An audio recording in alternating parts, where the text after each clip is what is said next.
आयुर्वेद सरस्वती भाग 154 वमन वैद्य दिलीप गाडगिल पुणे। तो मैं बता रहा था कि जिन व्याधियों में दोषों को अलग किया जा सकता है और उनको बाहर निकाला जा सकता है या उनका शमन किया जा सकता है, वो थोड़ी सौम्य होती है, थोड़ी आसान होती है। लेकिन जिनमें धातुओं में परिवर्तन इस प्रकार का आ गया है, बदलाव आ गया है, वो काफ़ी दिन तक चलती रहती है और कठिन होती है दुरुस्त करने के लिए। लेकिन ये आयुर्वेद की खासियत है कि इस प्रकार से दोषों को अलग किया जा सकता है और उनको निकाला जा सकता है।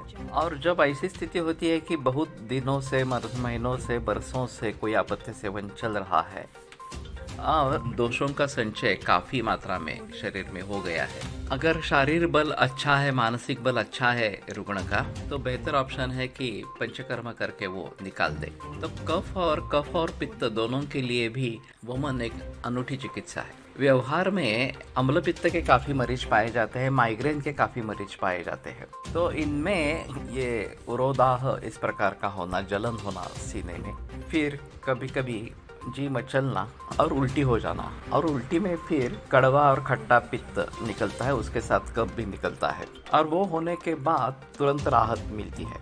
कई बार ऐसा भी होता है कि सरदर्द बहुत जोर से होता है और फिर अंत में सर्दी या उल्टी हो जाती है और फिर उसमें राहत मिलती है।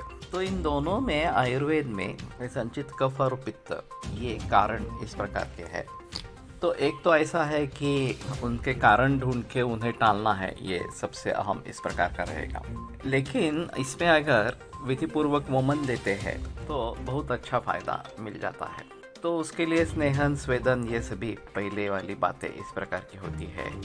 और फिर वमन की प्रोसीजर है वो 2-3 घंटों की इस प्रकार की रहती है। ज़्यादातर इसको फरवरी मार्च में वसंत ऋतु में करना बेहतर है। अगर शरद ऋतु मिलता है तो अक्टूबर में भी कुछ हद तक कर सकते हैं।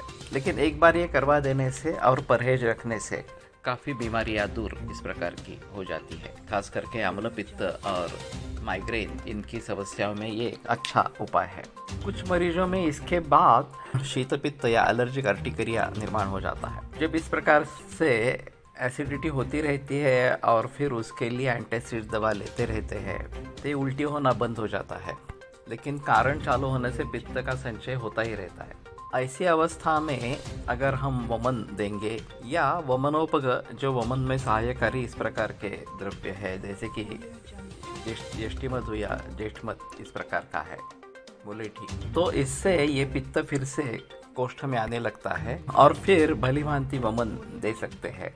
तो इससे ये शीत पित्त या जो एलर्जिक अर्टिकेरिया है उसमें काफ़ी राहत मिल जाती है, वो दुरुस्त होने लगता है। तो कहने का तात्पर्य अर्थ ये है कि इस प्रकार से जो बीमारियां कोष्ठ से आरंभ करके शरीर में हो रही है, इसमें एक कुष्ठ भी है, त्वचा विकार जो है वो भी अगर ऊपरी हिस्से में इस प्रकार के है शरीर के, तो उसमें एक वमन एक अहम उपाय इस प्रकार का रहता है।